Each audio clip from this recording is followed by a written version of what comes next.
into purchasing a homestead and you're looking into different land.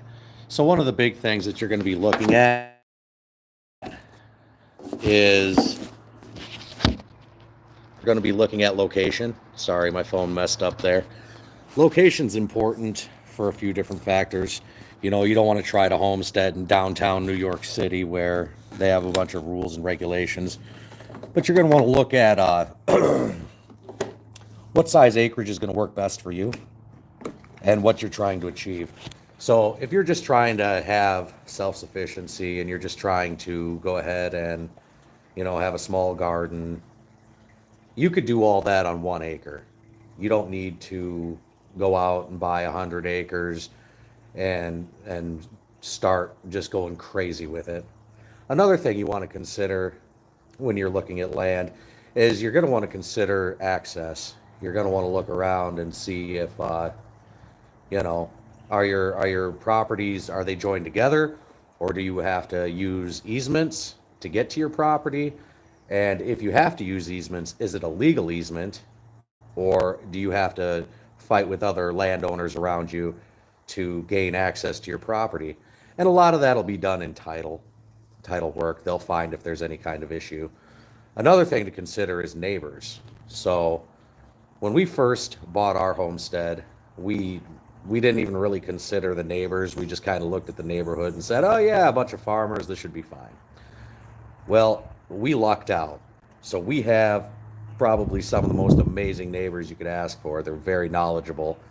A lot of farmers, but we're in a farming community. We specifically chose this area for that exact reason. And when we closed on it and everything, we bought the land. Another thing we didn't do, and which I recommend, is checking with zoning. See what your zoning board for your specific area that you're looking to homestead in, what they have to say about it. Can you homestead there? Can you have animals? Can you grow different things? You know, and soil testing. Soil testing is another thing. Now, I didn't have the soil tested here. I basically I looked around when we first got here, and I said, yeah, that's good enough because we're surrounded by farmland. And but I also have a background in environmental science. So with my background in environmental science, I was able to look at the land and I was able to go ahead and be like, yeah, you know, there's quality here. There's a lot of untouched, untapped quality because it used to be a farm about 100 years ago, and we went ahead, obviously, and started doing the stuff that we were doing there. I appreciate you guys for tuning in.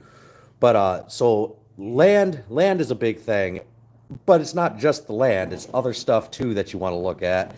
You want to make sure that you have wooded area in case you heat with a wood stove, which is going to save you money in the long run if you do, if you can install it without spending thousands of dollars. But you also want pasture land in case you want your cows. I have friends, they do cows, and they love it. They're farmers. They're not homesteaders. They're straight farmers, where we are not. We're not even that far. And a lot of people get a misconception when you jump into this, and they go, "Oh, okay, well we're gonna homestead, so we're gonna just have chickens." And I'm going, well, it's a lot more than chickens. There's a lot more that goes into it. I'm just filling the tractor up right now. But there's a whole lot more that goes into it than just backyard chickens in a small garden. You know, you're a steward of the land basically. And getting back into that, when we're talking about that, you're going to want to look and see for your area what you know, if it's a friendly neighborhood or a friendly area for something like that, because there's a lot of places out there, they don't welcome newcomers. They don't really like the idea of new people coming into their place, and they don't really like the idea of, well, just people they don't know. We were lucky enough that this community has been fantastic to us. When we came here, you know, a few other things we were looking to do. We wanted to make sure that the land had fruit trees. This property has it. It has an apple orchard. There's some pear trees. We have blackberry bushes. we have raspberry bushes. So fruit, mature fruit trees, and all that other stuff is already established. So we don't have to worry about that. The only thing that we had to worry about is the fact that it hasn't been farmed. So, there's things that soil is missing. There's nitrates, so you need to bring in you need to have manure brought in, and you need to have, you need to disc the land, you need to till the land. And basically it just needs to be worked because it hasn't been worked. Going back to purchasing a homestead and oh, hi, how you doing? Thanks for joining me. Other considerations you might have for that, with your size and everything else, is how much time do you have to invest in this? Are you busy? Do you work 70 hours a week? Can you take a pay cut and relocate to a new area? These are all factors that go into these things. Can you successfully do it with one person, or do you need two or more? And all that does is it really goes off of the size. But if you have any questions while we're going through this, I'm going to try to cover some more information. But I need to fire up the tractor here, and I need to get to work on some things so we can just chit chat as we go. I'll let that do its thing. Thanks for tuning in. But yeah, when you go to look at that, you also have to look at funding. How are you going to fund this? How are you going to make your dream come true? And how not to get in over your head. Because there's a lot of people, they jump right into these things, and what they do is they don't realize the expense that you incur during doing something like this. You spend a lot of money to see a little return. At least I do. But we are just up and running. So, if this is something you want to get into, you have to really look at your finances, and you have to really take a look at, if this is what you want to do, if this is your goal, if this is you and your family's goal.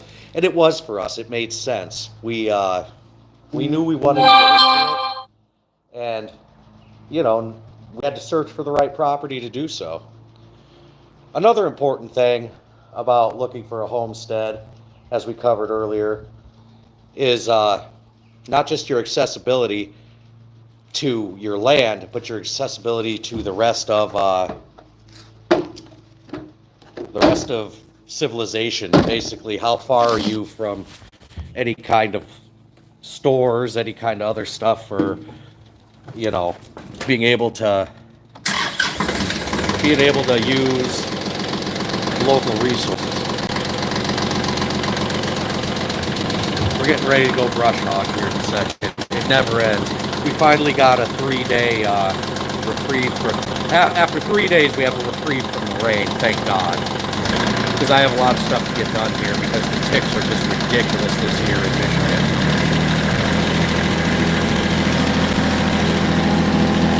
All right.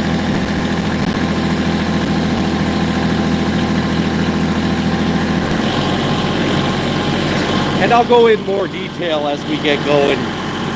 I'll do a video here soon about this. I just kind of wanted to touch base with you guys. It's shaping up to be a decent Saturday.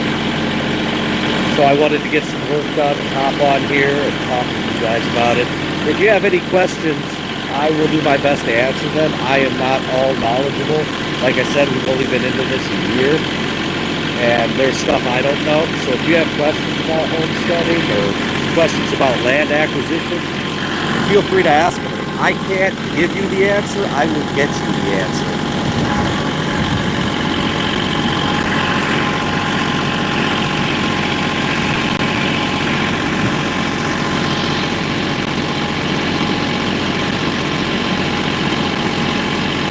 Another thing you want to consider too when you're purchasing your homestead is you want to consider water rights, mineral rights, things like that, depending on the region that you're in. Like in Michigan, we own our land, so we own the water on our land. And if you own both sides, you're doing solid there. But I know there's places out west where you don't own your water rights. Somebody else probably does.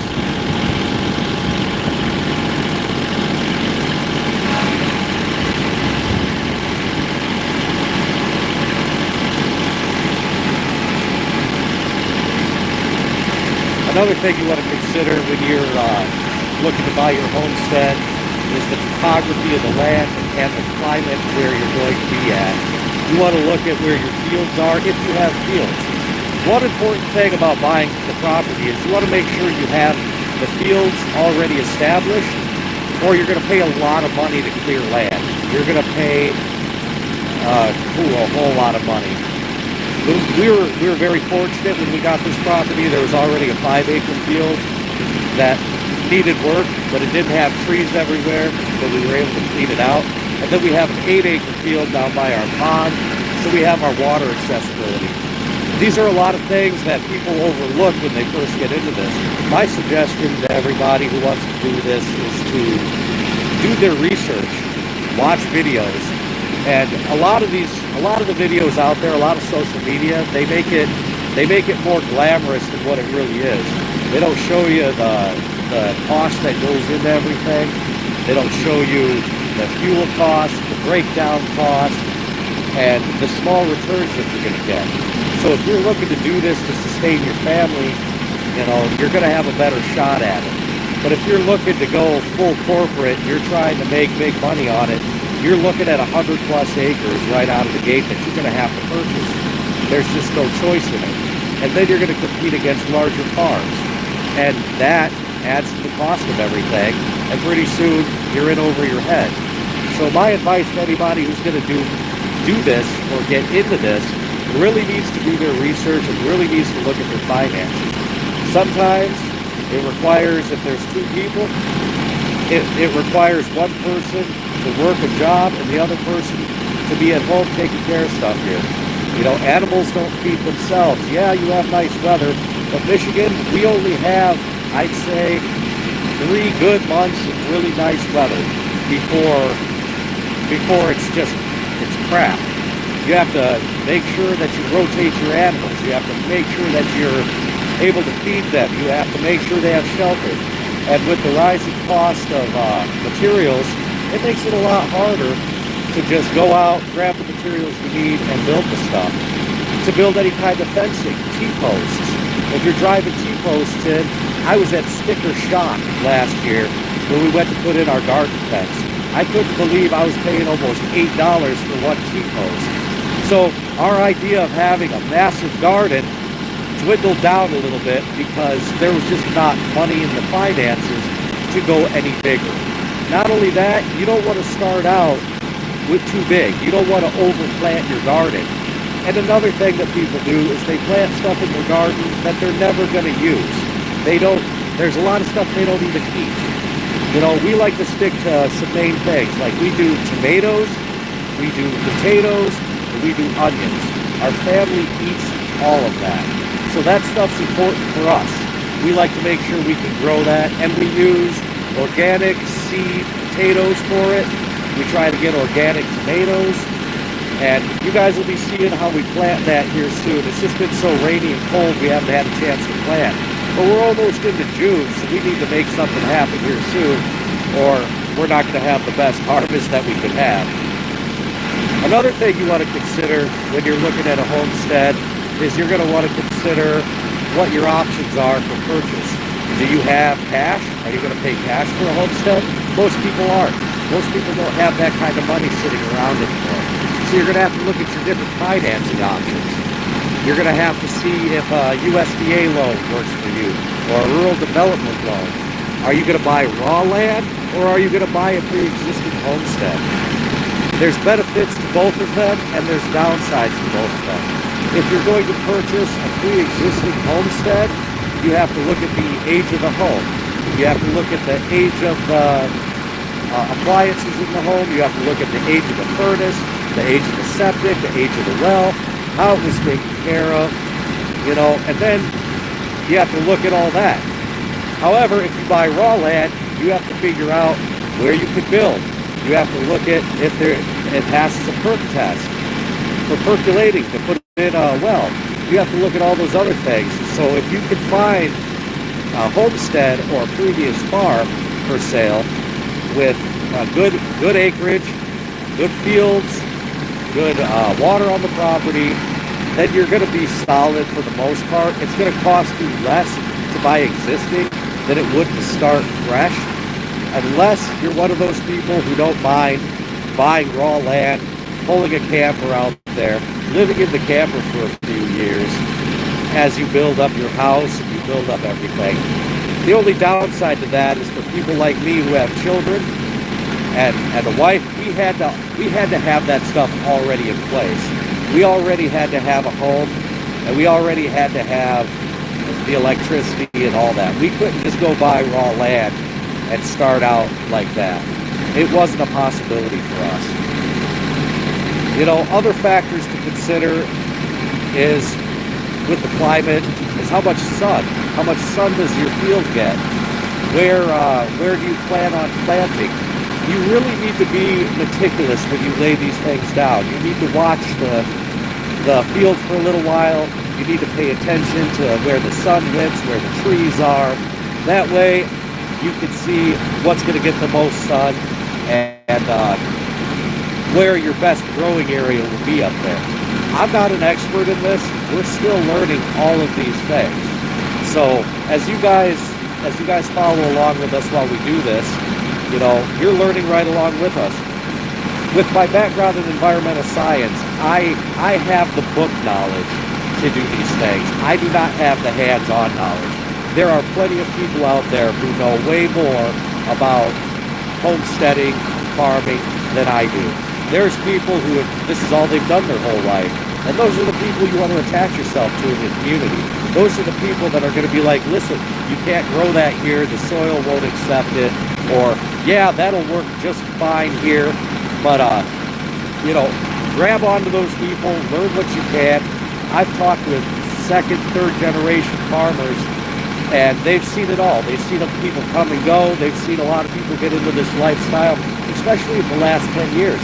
Tons of people are jumping into homesteading thinking that it's going to be the answer to everything that they're looking for, when in reality is it's a lot of money, and a lot of people probably would benefit by not jumping into this. You know, I'm not trying to discourage anybody who wants to go for it and make a go of everything. What I am saying is they need to do their homework, and they need to make sure that this is what they want. Because once you jump into it, you're jumping right in. There is no choice but to make things happen at that point. 1 second, I got to turn on the brush hog. That's what we're doing today. We're going to get that knocked out. I have to clean up the trails for 3 days of water, and now sunshine has made everything grow again. So we're going to pick up our RPMs or crack on our PTO. We're ready to go.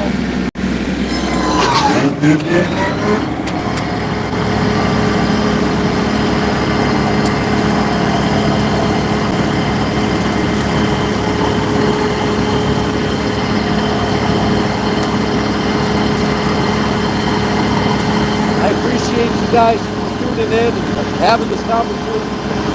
If you have any questions, feel free to ask them. Yeah, we're just basically talking about homesteading basics, and I'm getting some work done with the brush hog.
After all this rain, it was necessary to brush hog again to keep the ticks down. Michigan is just having a season with these things.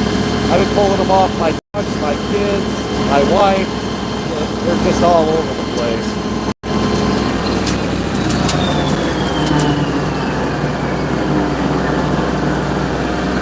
I appreciate you guys for watching. If it sounds like I'm yelling, I have hearing protection in. So if I'm being too loud, just let me know.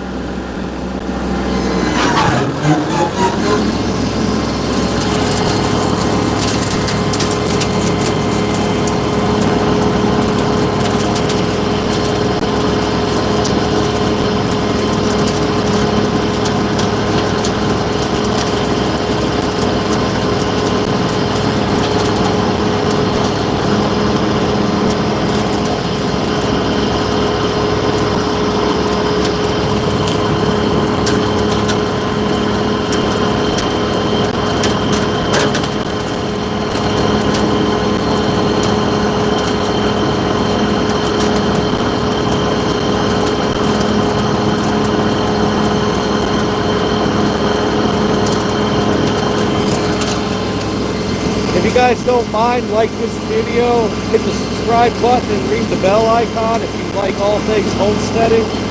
I really appreciate it. It helps get my channel out there, and it helps pay for things around the homestead. Oil for the tractor. It helps pay for all kinds of stuff. I'm not monetized, but I'd like to get there one day.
Appreciate you guys watching.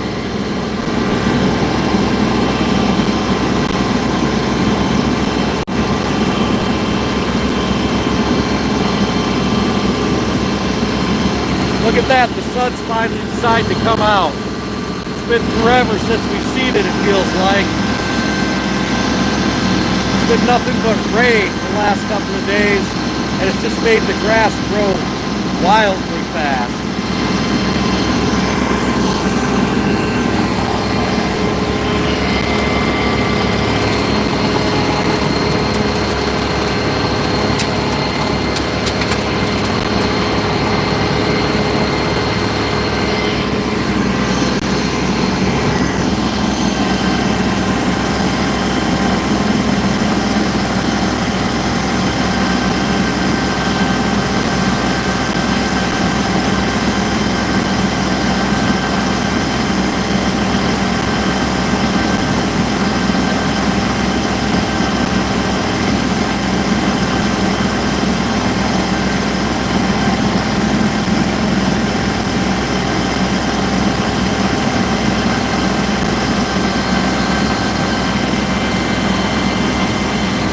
Other things you want to consider when you get into homesteading is you want to consider your support system. Who do you have that's going to support you in this? Are you a husband and wife? Are you doing this on your own? Are you a single man, a single woman? You know, because there's going to be days that are going to be hard and difficult, and you're going to want to lean on some people for support. Not financially, but just emotionally.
Another thing you're going to want to consider when you're jumping into this is equipment costs.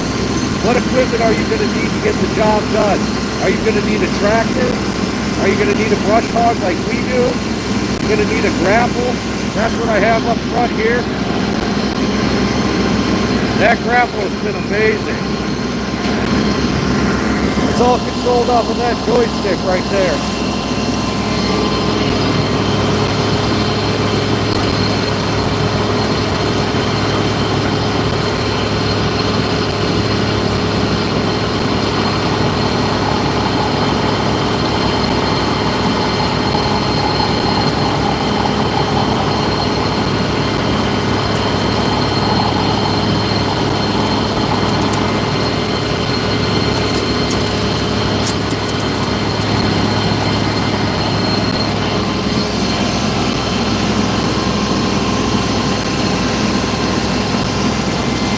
Another thing you want to consider is the growing season for your region.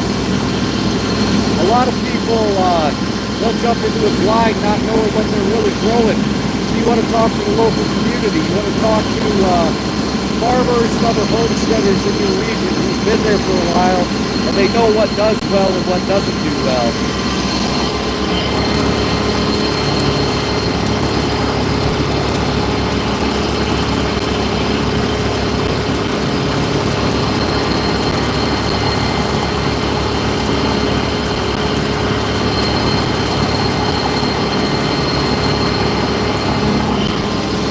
I just want to say I appreciate you guys for all your support. You've been wonderful.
So glad the sun's coming out. If you have any questions, feel free to throw them in the comments there. I'd love to have a conversation. We're discussing buying a homestead and maintaining it, and other things to look for before you purchase.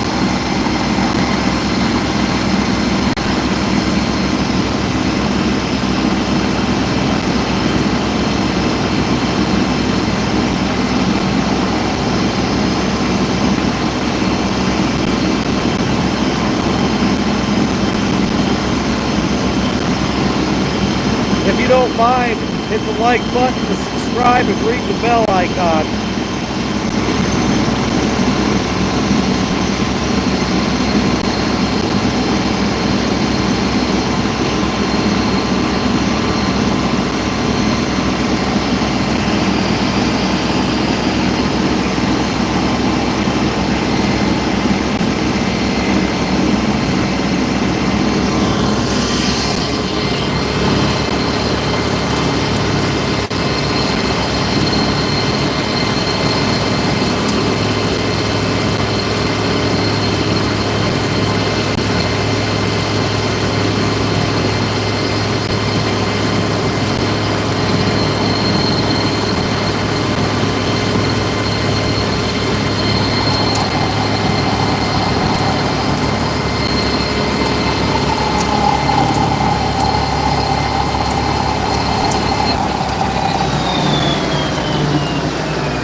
you're looking for a homestead, a really important factor is water. You want to make sure you have access to water, whether it be a well, a pond, a creek. We were very fortunate when we came across this property to have a pond, a creek, and a well already established.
I'm really thankful for all the support that you guys have shown.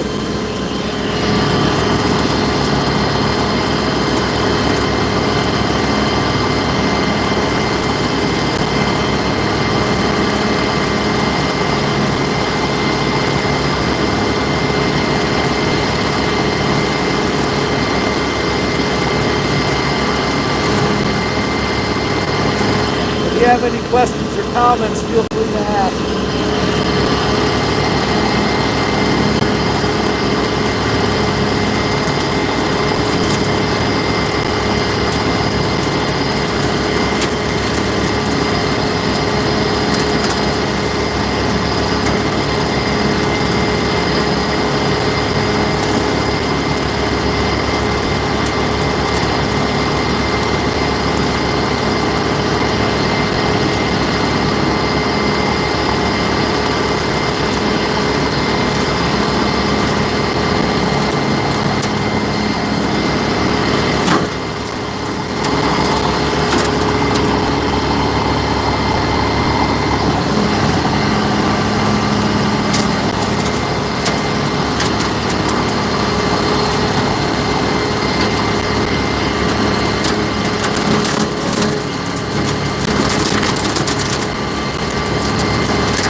We're gonna have to put her into four-wheel drive. It's hard to drag the brush hog along here when you get closer to the pond.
where you have to be careful when you get close to this pond right here. You want to make sure to keep your tires up on solid ground.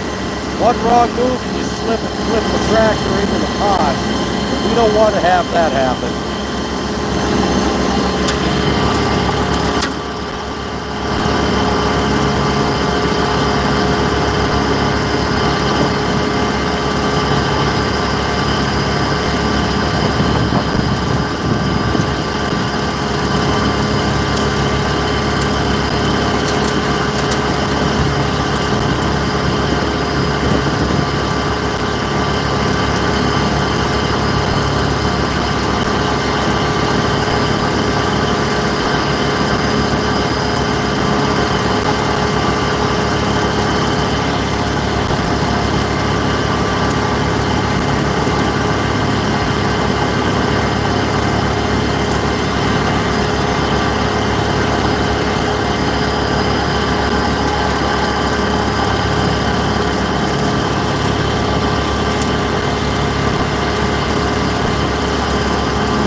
That's how close we are to the drop off. One wrong move, you flip the tractor right off into the pond. And our pond is about 15 feet deep right there. We spent the last year cleaning it up also to ski them out on. Adding a lot more fish. Right now we have black crappie in there. Fishing's pretty good after 8:30. I'll have to show you guys a video of that at some point.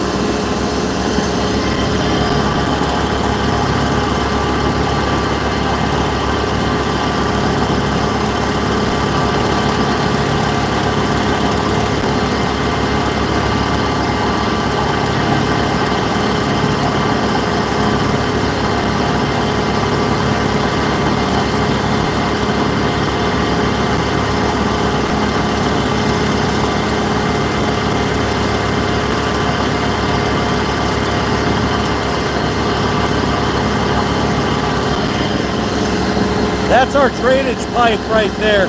That allows the water, as the water level rises from the creek filling it in, what it does is it takes the water, it goes down under there through that culvert, it runs underneath our embankment, it comes out on the other end there.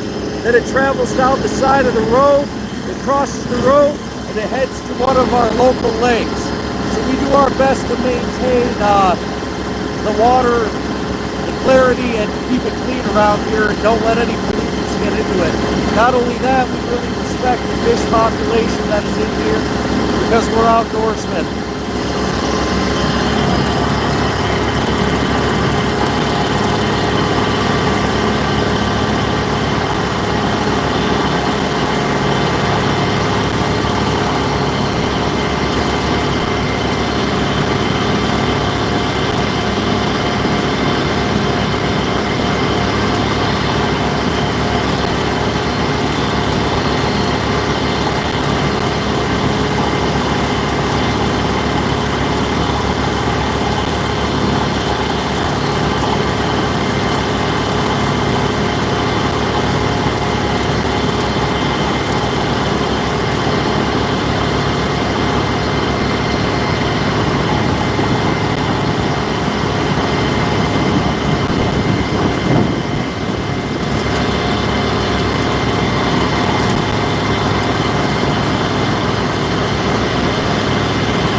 jumping on these lives. It gives me an opportunity to talk to you guys. If you have any questions, feel free to ask them down there in the comments.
I appreciate you guys for tuning in.